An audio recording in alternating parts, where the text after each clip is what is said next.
2차 세계대전 직후에 연합군들이 유럽의 곳곳에 양산됐던 부모를 잃은 고아들을 모아서 곳곳에 고아원을 세웠습니다. 재정이 그래도 감당할 만하니까 배부르게 먹이고 또 집 잘 지어서 잘 보살폈는데에도 저녁이 되기만 하면 아이들은 밤에 잠을 자지 못하고 불안해하고 두려움에 떨고 있었습니다. 원인이 무엇인가를 아무리 살펴봐도 알 수가 없었습니다. 그러다가 어느 한 심리학자가 이런 안을 냈습니다. 아이들 잠잘 때 빵 한 조각씩 손에 쥐어주고 재우자. 그게 무슨 효과가 있는가 생각했지만 빵 한 조각을 쥐인 아이들은 그날 밤부터는 불안해하지 않고 굉장히 깊이 잠을 잘 자더라는 겁니다. 그래서 사람들이 놀라서 그 심리학자에게 물었습니다. 당신 아이디어가 어떻게 나온 거냐? 왜 이런 일이 생겼느냐?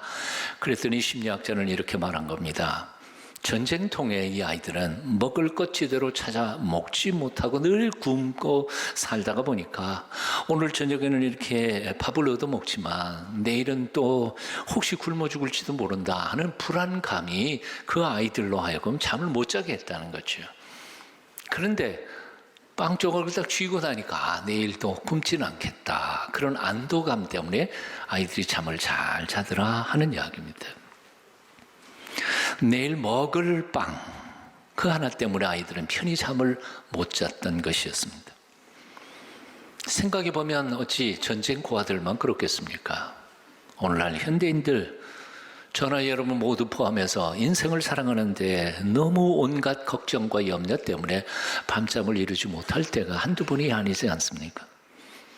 어떤 이는 내일 먹을 거 걱정으로, 어떤 이는 직장 취직 문제, 내 사업이 혹시 내일은 망하는 것 아닌가 하는 내일에 대한 불확실한 미래에 대한 걱정, 염려, 자식 걱정, 인간관계의 어려움들, 이것 때문에 밤에 잠을 자지 못하는 불안한 현대인들이 얼마나 많이 있습니까?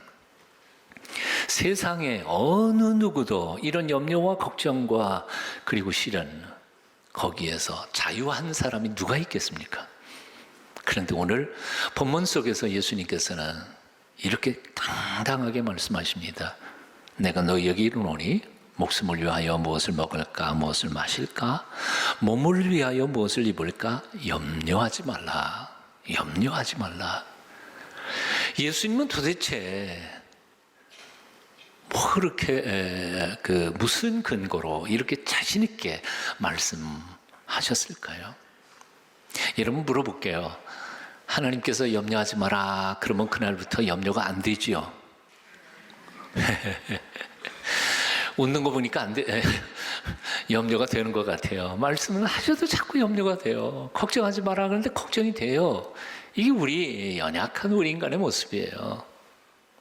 근데 예수님께서는 왜 염려하지 말라고 담대하게 그렇게 우리에게 말씀하실까? 이유를 오늘 본문 말씀 32절에 보니까 이렇게 말씀하세요. 이는 다 이방인들이 구하는 것이라. 이는 뭐예요? 염려하는 거. 다 이방인들이 구하는 것이라. 이방 사람들은 염려하는 게 아예 습관됐어요. 그렇게 살아가는 거예요. 그런데 너희 하늘 아버지께서는 이 모든 것이 너희에게 있어야 할 줄 다 아시느니라. 하나님 아버지께서 너희에게 있어야 할 필요를 다 아시니까 너희는 걱정하지 않아도 돼. 여기 본문에서 다 아시느니라 라는 말의 뜻이 뭘까요? 알았다. 그 다음에 난 몰라. 그런 건 아니거든요. 알았어. 그럼 뭐예요? 책임져 주시겠다는 거죠. 알았어. 그러면 아는 거예요. 그러면 뭐 아버지께서 책임져 주실 거니까. 예수님의 말씀처럼 마치 백합꽃을 입히시는 것처럼 하늘에 날고 있는 참새를 먹이시는 것처럼 그 사랑하는 자식들 결코 굶기지 아니하신다는 약속을 주님께서는 우리에게 말씀하시는 거죠. 그러므로 사랑하는 여러분, 하늘 아버지께서 우리의 필요를 잘 알고 계신다는 사실을 믿으십니까? 못 믿겠죠? 믿어주세요, 제발. 다시, 하나님께서 우리의 모든 필요를 때마다 일마다 채워주실 줄 믿으십니까? 믿으셔야 돼요. 이 믿음이 문제예요. 믿지 못하니까 잠 못 자는 거예요. 사도 바울은 그토록 어렵고 힘들었던 한평생의 선교 사역 중에서 하나님께서 때마다 일마다 자신의 필요를 공급해 주신 것을 경험했습니다. 그래서 그는 마지막으로 써보내는 편지 속에 빌립보서 4장 19절에서 이렇게 말합니다. 나의 하나님이 그리스도 예수 안에서 영광 가운데 그 풍성한 대로 너희 모든 쓸 것을 채우시리라 하며 선포하고 있습니다. 나의 하나님이 누가? 나의 하나님이, 사도 바울이 말하기를 나의 하나님이에요. 사도 바울은 하나님을, 우리의 하나님, 그리고 자기는 쏙 빼놓고 걱정하지 않았어요. 그 하나님이 나를 내 평생의 삶 속에서 하나도 필요를 채워준 적이 없으신 때가 없었으니까 나는 자신 있게 그 하나님에 대하여 여러분에게 지금 선포합니다. 나의 평생의 필요를 넉넉히 채워주신 나의 그 하나님이 그리스도 예수 안에서, 누구 안에서?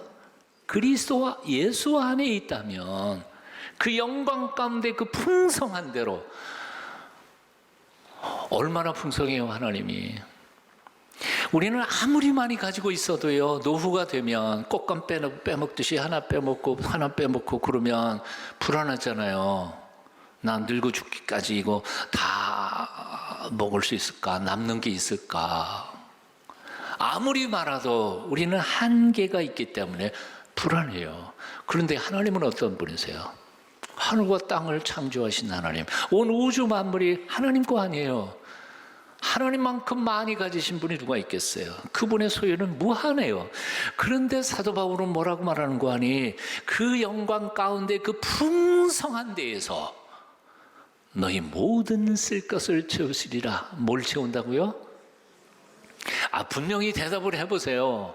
너희 모든 쓸 것을 채우시리라. 뭘 채워요? 쓸 것 조금? 모든. 그러나 여러분 오해하지 마십시오.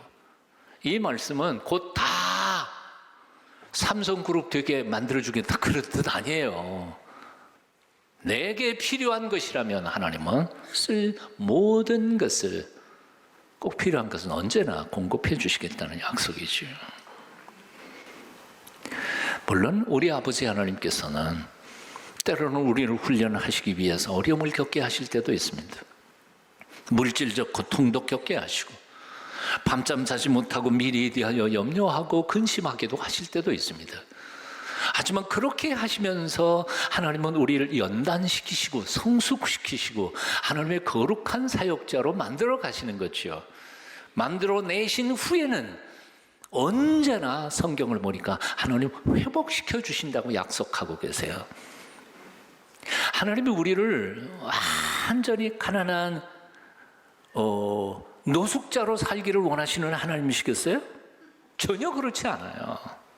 하나님은 우리를 훈련시키시기 위해서 때로는 장로님도 사업을 망하기도 하시고 때로는 권력을 해서 변두리로 쫓겨나기도 하시고 얼마든지 그럴 수 있어요. 그러나 그것은 하나님의 목적이 있어요. 훈련하고 연단하고 하나님을 온전히 하나님으로 고백하는 순간부터 하나님 회복시켜 주신다는 약속이 성경에 얼마나 많이 나옵니까? 오늘 본문 요한일서 2장 21절부터 23절까지 말씀도 똑같은 말씀입니다. 사실 요한일서의 내용은 여러분이 읽으셨겠지만 하나님 말씀대로 살지 못하는 이스라엘 백성에 대한 경고였어요. 심판이에요. 온 세상에 하나님이 메뚜기도 보내고 그 이름이 얼마나 많이 나와요. 요엘서에 수많은 풀 뜯어먹는 걸 다 보내갖고 다 뜯어먹게 하고 남는 게 하나도 없게 하겠다는 거예요. 농작물 다 거두어 가시겠다는 거예요. 너희 재물까지도 한 푼도 없게 만들겠다는 거예요. 그렇게 완전히 뜯어버리고 하나님이신 것을 너희로 하여금 알게 하겠다는 거예요. 그러나 거기서 끝나지 않아요. 너희가 나를 고백하고 지난 과거의 죄와 허물을 회개하고요 내 앞에 돌아오기만 한다면 나는 그 잃어버린 것보다 훨씬 더 넘치도록 너에게 다시 복주고 회복하겠다고 약속하시는 게 요엘서 주제예요. 조금 전에 여러분 같이 읽었던 거예요. 제가 한번 같이 읽어볼까요? 2장 21절부터 23절까지만 좀 띄워주세요. 같이 읽어봐요. 요엘서 2장 21절부터 23절까지만 읽어요. 같이 읽어요. 시작. 땅이여 두려워하지 말고 기뻐하며 즐거워할지어다. 여호와께서 큰 일을 행하셨음이로다. 들짐승들아 두려워하지 말지어다. 들에 풀이 싹이 나며 나무가 열매를 맺으며 무화과 나무와 포도나무가 다 힘을 내는도다. 시온의 자녀들아 너희는 너희 하나님 여호와로 말미암아 기뻐하며 즐거워할지어다. 그가 너희를 위하여 비를 내리시되 이른 비를 너희에게 적당하게 주시리니 이른 비와 늦은 비가 예전과 같을 것이라. 아멘. 사랑하는 여러분, 시련과 역경에 혹시 절망하고 낙심되는 순간이 있다 할지라도 너무 두려워하지 마십시오. 오히려 그것을 통하여 우리를 성숙시키며 새로운 꿈, 새로운 비전을 향하여 달려나가게 우리를 인도하시는 하나님을 기뻐하시고 그분을 찬양하십시오. 즐거워하십시오. 너희는 마음에 근심하지 말라. 하나님을 믿으리 또 나를 믿으라. 요한복음 14장 1절에서 주님께서 약속하셨습니다. 하나님 아버지를 믿고 두려워하지 않기를 축원합니다. 내일의 양식 때문에 나의 노후 문제 때문에 밤잠 못 자는 일이 없기를 주님만 바라보기를 축원합니다. 자, 그런데 여기서 우리가 확인해야 할 정말 중요한 한 가지 사실이 있습니다. 그건 뭔가 하니 오늘 예수님께서 이렇게 말씀하셨어요. 너희 하늘 아버지께서 이 모든 것이 너희에게 있어야 할 줄 아시느니라. 다 아신다 그랬어요. 그런데 이 말씀을 주의 깊게 읽어보세요. 너희 하늘 아버지께서 라고 말씀하셨어요. 질문. 이 약속의 말씀은 이 말씀을 듣는 모든 자에게 약속하시는 걸까요? 아니면 하나님의 자녀에게만 약속하시는 걸까요? 당연한 거죠. 이 얘기를 듣는 모든 사람에게 약속하는 거 아니에요. 하나님의 아들과 딸들에게만 해당되는 거예요. 이는 다 이방 사람들이 하는 것이라, 구하는 것이라. 이방 사람들이란 뭐예요? 하나님하고 관계없는 사람들이에요. 그들의 필요를 하시는 게 아니에요. 당신의 자녀들의 필요를 하시는 거예요. 그러니까 정말 중요한 건 뭐냐 하면 내가 지금 하나님의 아들이냐 딸이냐 아니냐, 그게 중요한 거예요. 오늘 말씀이 아무리 은혜롭다 하더라도 내가 하나님의 아들이 아니고 하나님의 딸이 아니라면 나하고는 전혀 상관이 없는 거예요.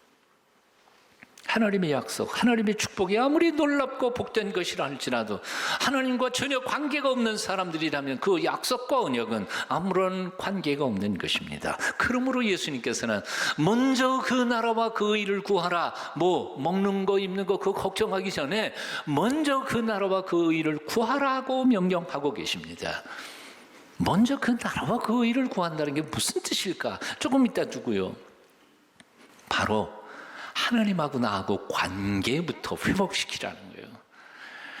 하나님이 정말 나의 아버지가 되시고 하나님이 되신다면 내가 근심 걱정 안 해도 하나님이 알아서 제 자식 굶겨 죽이지 않으실 거라. 이게 주님의 말씀이에요. 오늘 본문에 너희는 먼저 그 나라와 그 일을 구하라 라고 하는 헬라어 원전에 보면 제일 앞에 나오는 문장이 동사예요. 구하라 하는 말이에요. 그래서 강조형입니다. 구하라 너희는 먼저 그 나라와 그 의를 이라고 써 있어요. 그렇습니다. 그 나라와 그 의는 구해야만 하는 거예요. 열망해야 돼요. 사모해야 돼요. 가만히 앉아있는 사람에게 그냥 뚝 떨어지는 나라가 아니에요. 그런 의가 아니에요. 주님께서 말씀하세요. 구하라 그리하면 너희에게 주실 것이요 찾으라 그러면 찾을 것이요 문을 두드리라 그러면 너희에게 열릴 것이니라.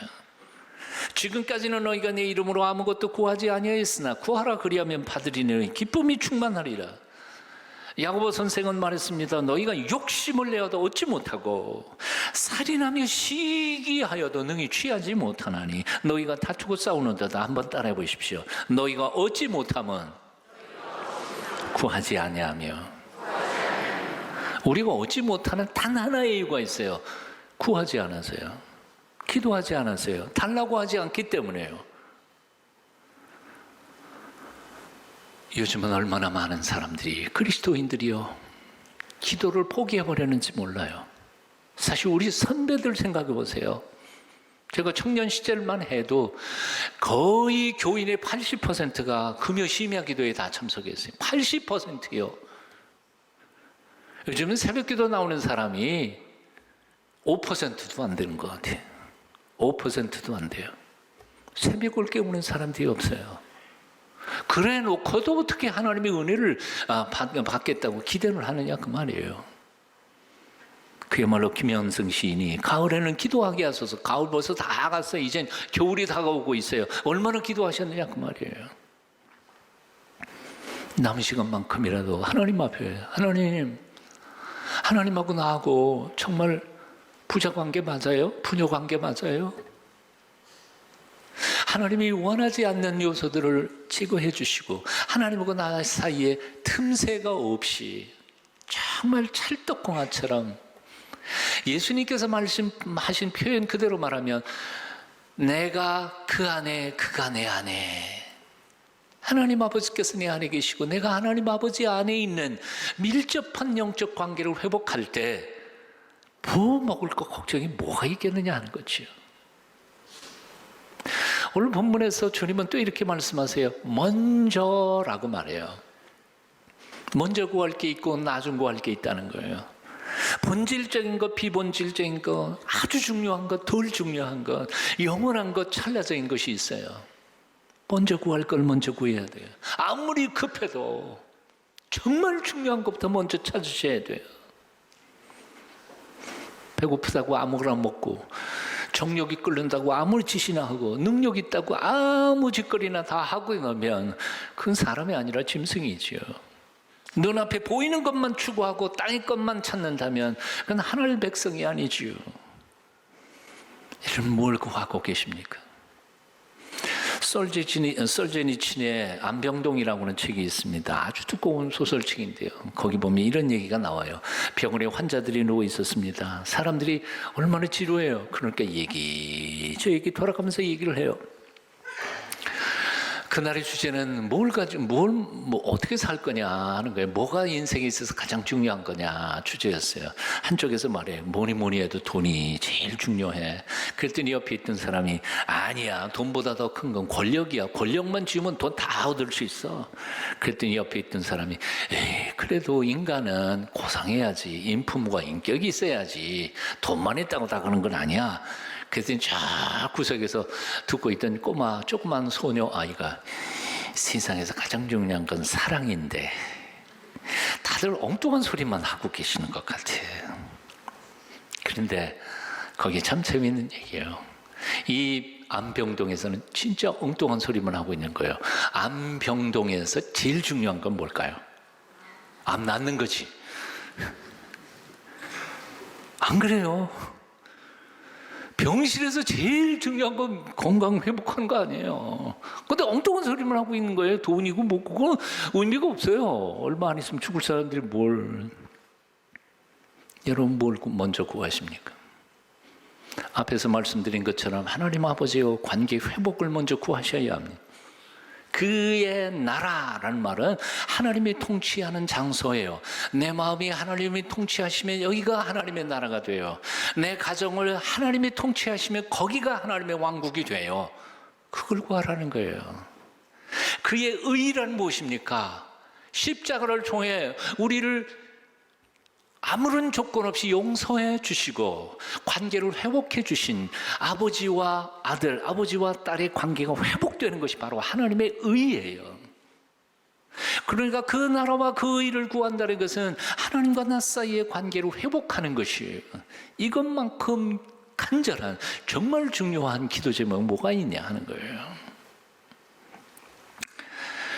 옛날에 한 어진 임금님이 조그만 시골 마을에 찾아갔습니다. 돌아보시다가 너무너무 가난한데도 열심히 살아가는 모습이 너무 마음에 들었습니다. 감동을 받았습니다. 그래서 마을 사람들, 조그만 마을이니까 다 불러가지고 1대1로 마음의 소원을 들어주시기 시작했습니다.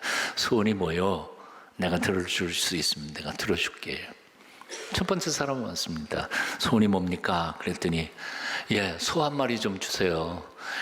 제가 땅이 있는데 그 사람이 인력으로 땅 파고 농사 짓는 게 너무너무 힘들어서 소 한 마리 주시면 제가 행복하겠습니다. 그러냐, 소 한 마리. 뒤에 있던 사람이 또 와가지고 묻습니다. 말합니다. 저는 소는커녕 땅도 없습니다. 땅이라도 좀 주세요. 그냥 땅 해서 줍니다. 이렇게 해서 온 동네 사람들이 자기 소원들을 다 풀었습니다. 근데 마지막 끝까지 소원을 말하지 않는 한 노인 한 분 계셨습니다. 물었습니다. 영감님은 뭐가 소원이시오? 그랬더니 그가 이렇게 대답합니다. 예, 저는 소도 필요 없고 땅도 필요 없고 그저 뭐 나이 많은데 나 늙어 죽기 전까지 매일 임금님 얼굴을 볼 수 있는 영광을 달라고. 그러자고 그거에 뭐 어렵겠냐. 그래서 그 다음날 아침부터 이 영감님은 대궐문 들어가서 임금님 얼굴을 볼 수 있는 기회를 주신 거예요. 가다가 아침 식사를 하다가 며칠 후에는 영감님이 안 나오셨어요. 그러니까 궁금해질 수밖에.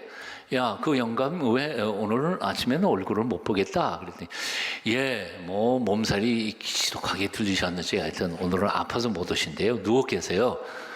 어이를 불러라. 갔다 와. 별로 감동을 안 받으시네요. 며칠 후에 이 영감님이 오셔서 아침 식사를 같이 하시는데 얼굴에 수심이 가득합니다. 영감님 무슨 근심이 있어? 예, 손자 녀석이 유학을 떠나는데 학자금이 부족해서. 사람이 지어낸 얘기예요. 그렇지만 그 임금은 가만히 있겠어요? 야, 재무부 장관 좀 보태. 다른 사람들은 소원 하나씩 얻었지만 임금님을 만날 수 있는 영광을 대하는 순간부터 자신의 생애 자체가 달라져 버린 거예요. 질문 하나만 할게요. 요술 지팡이 가지고 한 번 소원을 빌겠어요? 아니면 요술 지팡이를 받는 소원을 빌겠어요? 예, 지혜로우세요. 요술 지팡이가 뭐예요? 하나님이세요. 하나님 온 우주의 주인이신 창조자 하나님, 나의 아버지시가 되기만 한다면 뭘 걱정할 게 뭐가 있겠어요? 이 가을에 늦기 전에 아버지하고 관계를 회복하실 수 있기를 축원합니다. 오늘은 추수감사주일입니다. 1년 돌아보니 여전히 내 삶엔 모자라고 부족한 것만이 느껴도 전능하신 하나님이 나의 아버지가 되셨다는 그 사실 하나만으로도 감사하고 감격하는 오늘 주시기를 축원합니다. 남은 생에 하나님 아버지와 깊은 교제 가운데 승리하고 풍성한 하나님이 주시는 복을 받아 누리면서 하나님의 뜻을 이루어가는 하나님의 사람들 다 되시기를 축원합니다. 기도하겠습니다.